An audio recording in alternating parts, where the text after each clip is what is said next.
नमस्कार दोस्तों, आधार आईसीएस के यूट्यूब चैनल पर आप सभी ऑनलाइन और ऑफलाइन स्टूडेंट्स का बहुत बहुत स्वागत है। लास्ट टॉपिक में हमने कुछ छोटे छोटे टॉपिक्स कंप्लीट किए थे, उसमें एक टॉपिक आपका बच रहा है, वो आज कंप्लीट कर लेते हैं। वो है लोक सेवा आयोग। लोक सेवा आयोग, इन शॉर्ट इसे पढ़ेंगे, ठीक है, इन शॉर्ट इसे पढ़ेंगे। तो इसके बारे में बात करें, इसकी जो इसका वर्णन है वो संविधान के भाग 14 में किया गया है। लिख लीजिए, संविधान के भाग 14 में अनुच्छेद 315 से 323 तक। भाग कौन सा है? 14 में अनुच्छेद 23 से लेकर अनुच्छेद कितना बताया था? 315 से लेकर 323 तक। 315 से 323 तक इसका वर्णन किया गया है।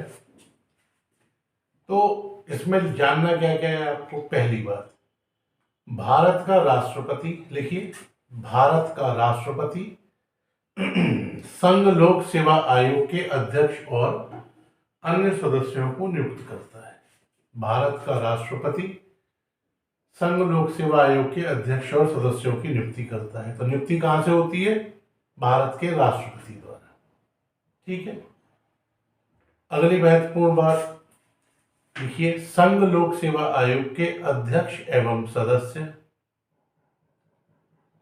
6 वर्ष या 65 वर्ष की आयु, 6 वर्ष या 65 वर्ष की आयु, इनमें से जो भी पहले पूरा हो, ब्रैकेट में इनमें से जो भी पहले हो, अपने पद पर रहते हैं। दूसरी महत्वपूर्ण बात। तीसरी महत्वपूर्ण बात, यह अपना त्याग पत्र राष्ट्रपति को देते हैं। लिख लीजिए, यह अपना त्याग पत्र राष्ट्रपति को संबोधित करके देते हैं। चौथी महत्वपूर्ण बात लिखिए, राज्य लोक सेवा आयोग के बारे में बात करते हैं। पीसीएस वगैरह के जो एग्जाम आपके कराते हैं, स्टेट की जो कमीशन है, उनके बारे में लिख लीजिए कि राज्य लोक सेवा आयोग के अध्यक्ष, राज्य लोक सेवा आयोग के अध्यक्ष एवं अन्य सदस्यों की नियुक्ति कौन करेंगे? राज्यपाल करते हैं, राज्यपाल करते हैं।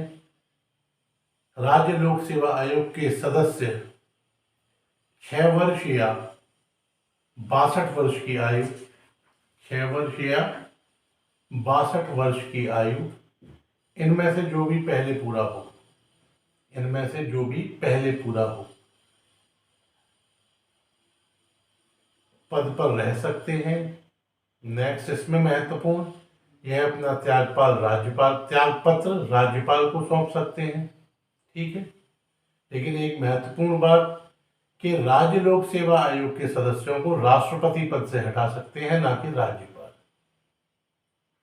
याद रहेगा, राज्य लोक सेवा आयोग के सदस्यों को राष्ट्रपति पद से हटा सकते हैं, ना कि राज्यपाल।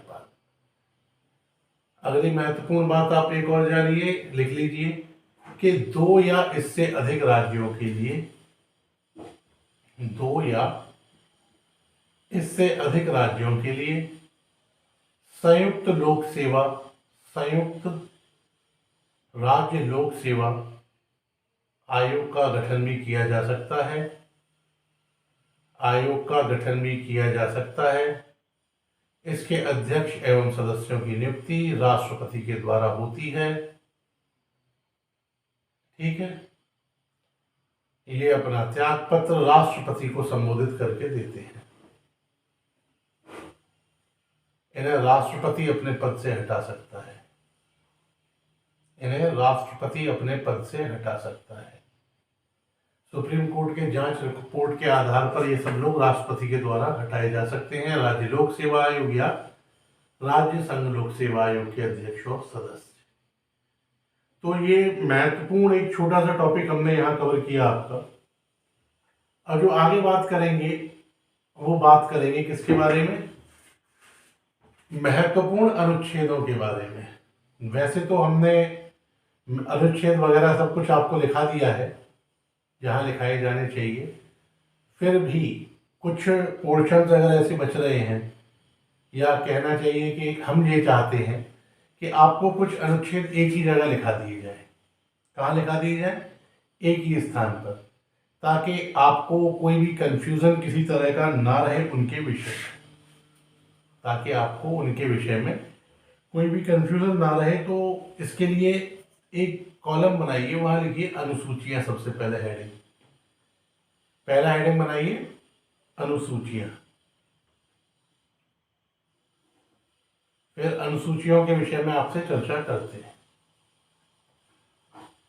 तो सबसे पहले जो अनुसूची आपको पढ़नी है वो है पहली अनुसूची।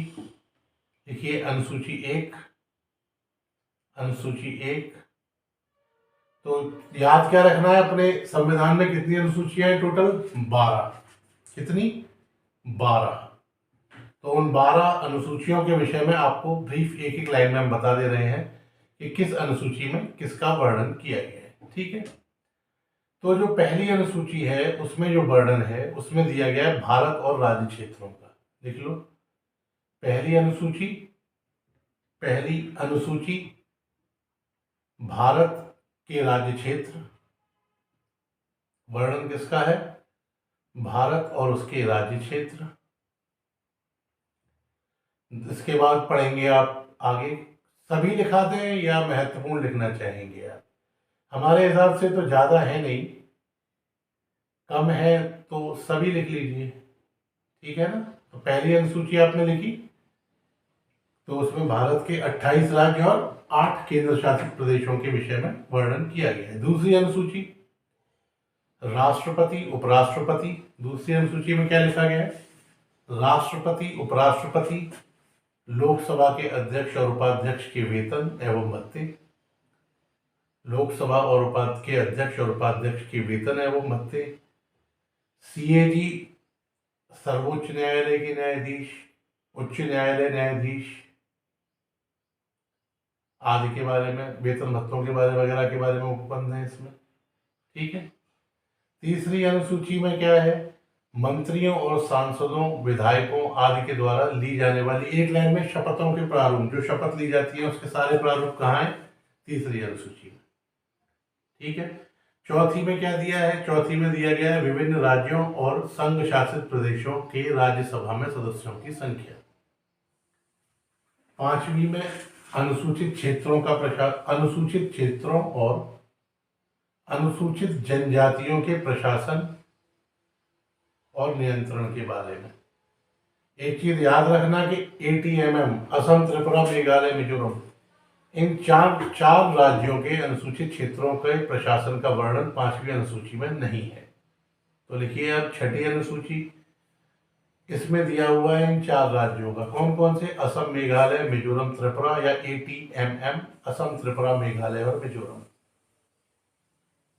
इन राज्यों के जनजातीय क्षेत्रों के प्रशासन के बारे में उपबंध छठी अनुसूची में। इसके बाद बात करते हैं 7वीं अनुसूची में। 7वीं अनुसूची में संघ सूची, राज्य सूची और समवर्ती सूची, इनके विषय में वर्णन है। ये है क्या?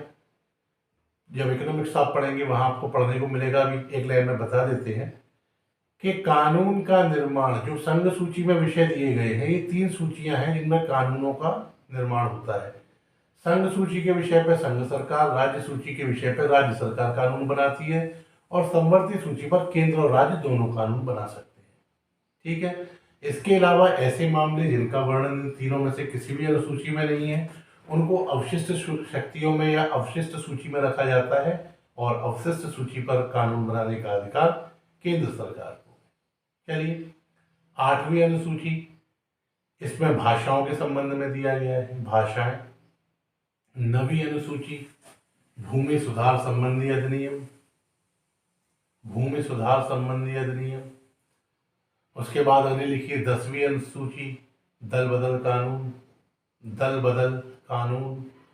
11वीं अनुसूची पंचायतों के बारे में। 12वीं अनुसूची नगर पालिकाओं के बारे में। ये सब आपको बताई जा चुकी है चीजें, लेकिन एक जगह आपको फिर भी पॉइंट आउट करा दे रहे हैं। ठीक है। अब हेडिंग बनाइए महत्वपूर्ण, महत्वपूर्ण अनुच्छेद, महत्वपूर्ण अनुच्छेद। इसमें लिखिए सबसे पहले पहला अनुच्छेद, अनुच्छेद 1 संघ का नाम और राज्य क्षेत्र। इसके बाद अगले अनुच्छेद की ओर चलते हैं। अगला अनुच्छेद आप देखिए कौन सा महत्वपूर्ण रहेगा आपके लिए। अनुच्छेद 12। अनुच्छेद 12 भाग 3 के प्रयोजनों के लिए राज्य शब्द को परिभाषित किया गया है। यहाँ भाग 3 किससे संबंधित है बताया है आपको, मूलाधिकार से। तो मूलाधिकार के प्रयोजनों के लिए राज्य शब्द को परिभाषित किया गया है। अगला लिख लीजिए अनुच्छेद 13 मूल अधिकारों से असंगत या, देखिए मूल अधिकारों से असंगत या उनका अल्पीकरण या उन्हें कम करने वाली विधियों को शून्य घोषित होना। ठीक है, इसके बाद नेक्स्ट आर्टिकल की तरफ चलते हैं। अगला आप याद रखिए अनुच्छेद 31 डाल लीजिए। अनुच्छेद 31 डाल लीजिए अब, संपत्ति का अनिवार्य अर्जन। ये मूलाधिकार में था, इसे 44वें संशोधन द्वारा हटा दिया गया। बता चुके हैं आपको संपत्ति का अधिकार कहाँ वर्णित था, अनुच्छेद 31 में। क्लियर यहाँ तक? कोई डाउट आपके मन में नहीं रहना चाहिए। अगर कोई कंफ्यूजन है बताइए। अनुच्छेद 46 लिख लो। इसके बाद अनुच्छेद 46 अनुसूचित जातियों, अनुसूचित जनजातियों और अन्य दुर्बल वर्गों के, लिखो अनुसूचित जातियों, अनुसूचित जनजातियों और अन्य दुर्बल वर्गों के शिक्षा और अर्थ संबंधी हितों में अभिवृद्धि। 48 लिख लो, कृषि और पशुपालन का संगठन लिखवा चुके हैं वैसे आपको। 48 का पर्यावरण का संरक्षण तथा संवर्धन और वन तथा वन्य जीवों की रक्षा। पर्यावरण का संरक्षण और संवर्धन, वन तथा वन्य जीवों की रक्षा। आर्टिकल 50 लिख लो, कार्यपालिका से न्यायपालिका का पृथक्करण। कार्यपालिका से न्यायपालिका का पृथक्करण, मूल कर्तव्य वगैरह सब लिखा ही चुके हैं आपको। अनुच्छेद 52 भारत का राष्ट्रपति। आर्टिकल 52 भारत का राष्ट्रपति, और यही लिख लो आर्टिकल 53 संघ की कार्यपालिका शक्ति। इसके बाद लिख लो 57 राष्ट्रपति के दोबारा निर्वाचन के लिए पात्रता। क्या है? राष्ट्रपति के दोबारा निर्वाचन के लिए पात्रता।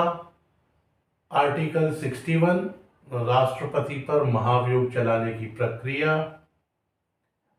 आर्टिकल 64 उपराष्ट्रपति का राज्यसभा का पदेन सभापति होना।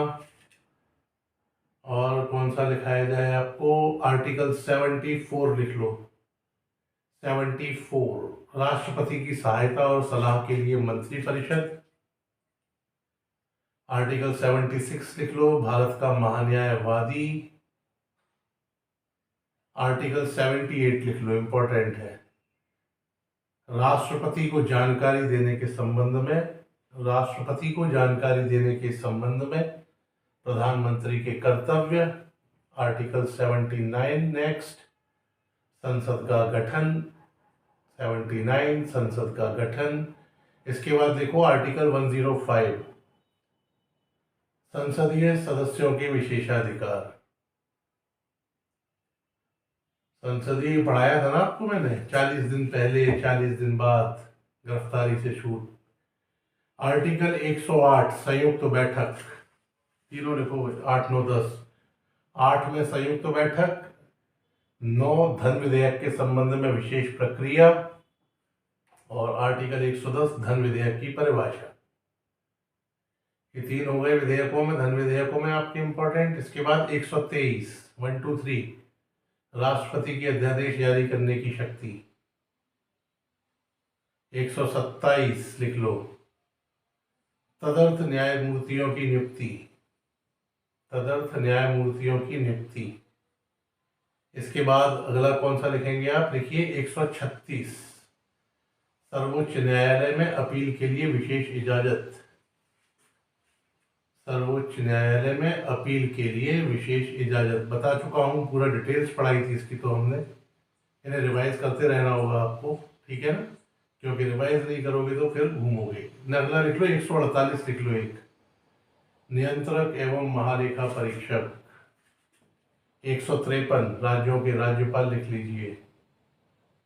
153 के बाद आप अगला लिखिए 213 राज्यपाल के अध्यादेश जारी करने की शक्ति।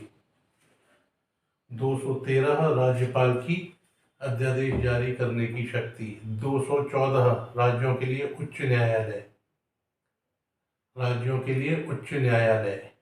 249 राज्य सूची पर कानून बनाने की, ऐसे लिखो राज्य सूची के विषय, राज्य सूची में विषय के संबंध में राष्ट्रीय हित में कानून बनाने की संसद की शक्ति। राज्य सूची में विषय के संबंध में राष्ट्रीय हित में कानून बनाने की संसद की शक्ति। 252 लिख लो, 2 या 2 से अधिक राज्यों के लिए उनकी सहमति से, 2 या 2 से अधिक राज्यों के लिए उनकी सहमति से विधि बनाने की संसद की शक्ति। ठीक है, तो याद रही, सारे ही आपको चीजें पढ़ाई जा चुकी हैं। आर्टिकल 300 का 300 या 300 का कबूतर, इसमें क्या रख दिया गया है? संपत्ति का अधिकार वहां से हटाकर, मूल अधिकारों से हटाकर विधिक अधिकार में से डाल दिया गया 300 का। इसके बाद 1-2 और लिख लो, 326 लिख लो, लोकसभा और राज्यों की विधानसभाओं के लिए निर्वाचन का वयस्क मताधिकार के आधार पर होना। इससे पहले 312 लिख लो, अखिल भारतीय सेवाएं, अखिल भारतीय सेवाएं 312 लिख लो, बीच में एक लिख लिया। इसके बाद ज्यादातर आपको पढ़ा चुके हैं। 352 आपको बताया गया है, राष्ट्रीय आपातकाल लिख लीजिए। 356 संवैधानिक तंत्र की विफलता। 356 से पहले लिख लेना 355 बाह्य आक्रमण। 356 से पहले लिखो 355 बाह्य आक्रमण, आंतरिक अशांति से राज्य की संरक्षा करने का संघ का कर्तव्य। अभी बता देते हैं एक सेकंड में। अगला लिखिए अनुच्छेद 356 संवैधानिक तंत्र की विफलता और 360 वित्तीय आपातकाल। तो ये आपको याद रखने हैं इतने आर्टिकल्स। 355 में क्या है? 355 में कहा गया है कि यह केंद्र का दायित्व होगा कि वह राज्यों की बाह्य आक्रमण या किसी भी दंगे या किसी भी अराजक स्थिति से रक्षा करें। जो आप देखते हो सेंट्रल फोर्सेस आ जाती हैं आपके स्टेट में, वो इसी आर्टिकल के आधार पर आती हैं। ठीक है, तो पॉलिटी के जो ऑलमोस्ट टॉपिक्स थे वो आप लोग पढ़ चुके हैं। क्वेश्चन सीरीज आपको ऑनलाइन मिलेगी हमारे चैनल पर। इन सबको जाकर आप पढ़िए और उस क्वेश्चन सीरीज को सॉल्व कीजिए। अगर आपके मन में कोई डाउट आता है तो ऑफलाइन स्टूडेंट्स हमें मिल सकते हैं, ऑनलाइन स्टूडेंट हमें कमेंट के माध्यम से पूछ सकते हैं, क्योंकि हमारी भी फर्स्ट प्रायोरिटी है आप लोगों का जल्द सिलेक्शन। चलिए अब आगे फिर मिलेंगे आपसे, अगले टॉपिक्स में आपसे चर्चा होगी अगले सब्जेक्ट में। तब तक के लिए आप सभी का धन्यवाद।